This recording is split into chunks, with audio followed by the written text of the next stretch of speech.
Every May, something strange happens in southern France. Private jets land by the hour, yachts pack the coast. A sleepy beach town suddenly transforms into the center of cinema and luxury. For 10 days, the world's most powerful people in cinema, fashion, and media gather. And the world holds its breath for one thing, the red carpet. It's the Cannes Film Festival. But let's be honest, what everyone's really watching isn't the movies. Actresses ascend the famous staircase in gowns that took 600 hours to make. Necklaces worth over $1 million sparkle under 1,000 camera flashes. From Dior to Cartier, every luxury powerhouse fights for a single moment. But here's the question no one really asks. Why do we treat the red carpet like the main event, while the films themselves barely make headlines? This story isn't about fashion or film. It's about how they collided at this tiny town on the French Riviera, and why we've become obsessed with the people walking into the theater instead of what's playing inside it. Because Cannes was built to honor storytelling, but somewhere along the way, the story changed. This is an insane true story of how one quiet jewelry brand rebelled to own that spectacle better than anyone else. Today, Cannes is a name that drips with luxury. Red carpets, flashbulbs, million-dollar diamonds. But it didn't start out glamorous. In fact, it's political. It's personal and was created out of anger. Back in the late 1930s, Cannes was just a quiet town on the French Riviera, known more for its beaches than its buzz. It wasn't Paris. It wasn't Hollywood. And yet, something happened here that would change the future of film and fashion forever. In the 1930s, the most important film festival in the world wasn't in France. It was in Italy, the Venice Film Festival, created under Mussolini's fascist regime. On paper, it was about celebrating cinema. In reality, it became a propaganda tool, where awards were rigged and Nazi German films won not because of their merit, but because of their message. Well, in 1938, France said no more. A French jury member walked out of the Venice Film Festival in protest after realizing the top prize was manipulated by fascist politics. That act of defiance lit a fire. What if France hosted its own festival? A pure one. Unbiased. Free from authoritarian control. That idea gave birth to what we now know as the Cannes Film Festival, an international celebration of cinema. They chose Cannes and not Paris, because Cannes didn't carry the weight of politics. It wasn't drenched in history or power struggles. It was neutral, sunny, and beautiful. But the dream was almost crushed before it began.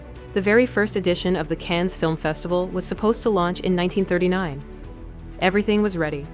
Films selected, stars invited, banners printed. But then, Adolf Hitler thought it was a good time to invade Poland and puff. World War II began. Cannes was canceled before it even had a chance. It took 6 more years, and the end of World War II, for the dream to come back to life. In 1946, Cannes finally opened its doors. A town with no cinematic history, no major studio ties, and no cultural legacy became the most important stage for films. Cannes wasn't just built to celebrate cinema, it was built to protect it. But somewhere along the way, the very thing Cannes was meant to protect started fading into the background, and something far shinier took its place. Cannes started out as a path for filmmakers and stars to enter the theater, but as more photographers lined the steps, things began to change. The screen was sent backstage, and the walk into the screening became the performance. Soon enough, the clothes became more talked about than the movies. In the 1950s, paparazzi were climbing trees, dangling from balconies, doing whatever it took to get a shot of Brigitte Bardot or Sophia Loren. But these weren't just pictures. They were shots that soon became headlines that sold magazines, drove newsstands, and pulled in millions of eyeballs. Cannes was started to protect cinema, but somewhere along the way, the red carpet stole the spotlight. It didn't take long for fashion houses to notice. Why wait for a runway show when the world's biggest actresses were showing up to Cannes, followed by every camera on the planet? Before we knew it, the annual event created to showcase movies became a global showroom. Luxury stylists and designers started crafting celebrity looks painstakingly. PR teams helped to raise the dust and stir the buzz for a maximum impact. And luxury brands, once on the sidelines, were soon racing to put their jewelry on the biggest stars.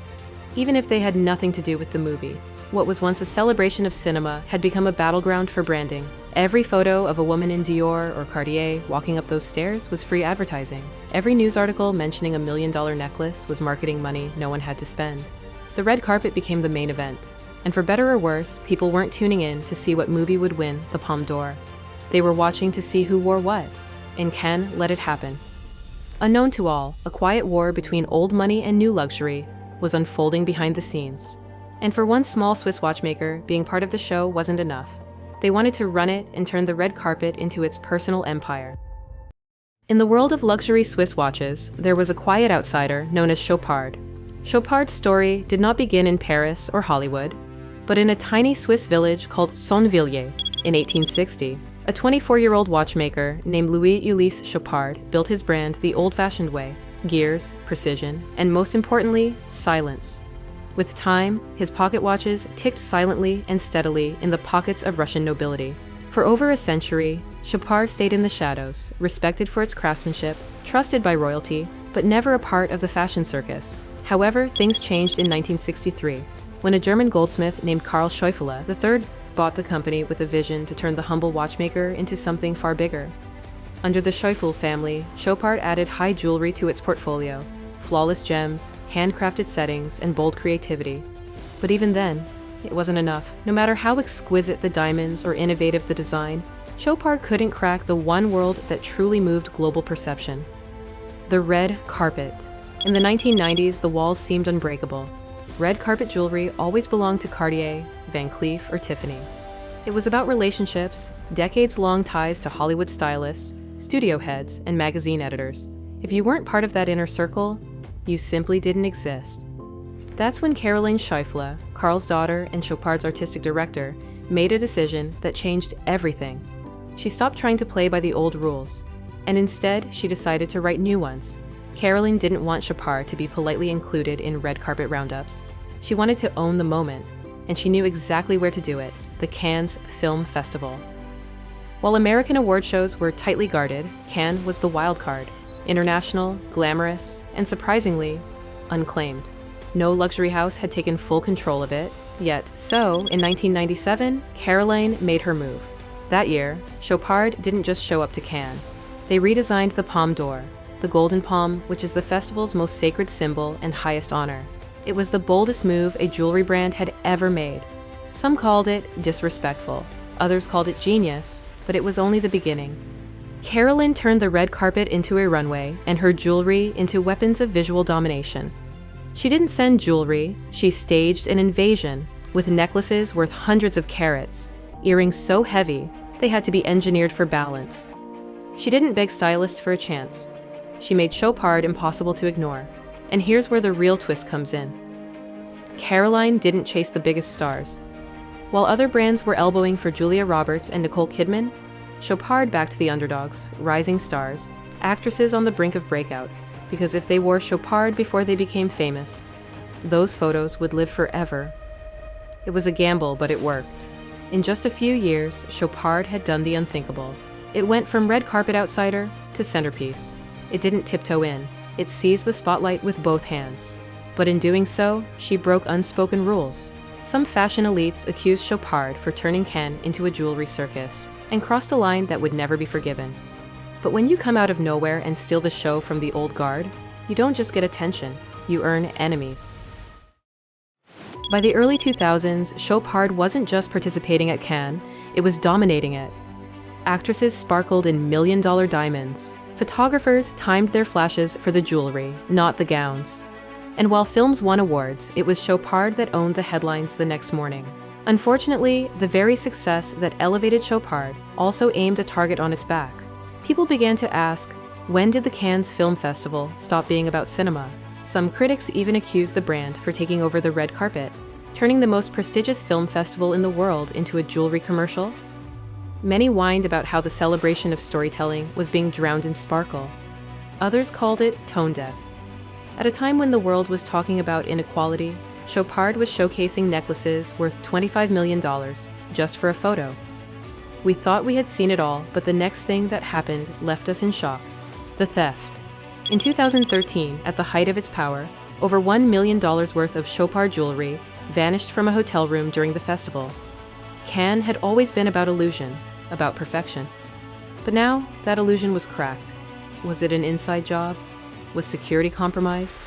Or had the brand become so overexposed that someone saw a chance to take a piece of it for themselves? Well, we might never know. In no time, Chopard was no longer the darling of Cannes. It was a headline, a controversy, a cautionary tale. What no one saw coming was that Chopard didn't back down. The backlash didn't break them, it fueled them. While critics were busy declaring that Cannes had lost its soul, a new audience was just beginning to fall in love. Teenagers on TikTok. Stylists were analyzing every detail. Luxury fans were zooming in on high-resolution photos of earrings and diamond cuffs. They weren't complaining, they were captivated. They didn't care about rules or restraint, they just wanted more sparkle, more spectacle, more Chopard. Celebrities like Bella Hadid and Juliette Binoche don't just wear Chopard, they debut in it. And that's where the real shift happened. This time around, Chopard didn't just show up to Cannes, it became part of the ritual. Every May, when the banners go up, the staircase get polished, and the cameras are tested, something is quietly expected. That the jewelry that stuns under the camera, flashes like liquid diamonds, will be Chopard. Mostly. Chopard had evolved from just another brand on the red carpet to a tradition. A signal that Cannes has officially begun. Holding onto that spotlight wasn't easy. It meant surviving everything. The controversies, the critics, the copycats, the whispers. Still, Chopard remained. Not just because it crafts beautiful jewelry, but because it understood something far more powerful. At Cannes, perception is the product.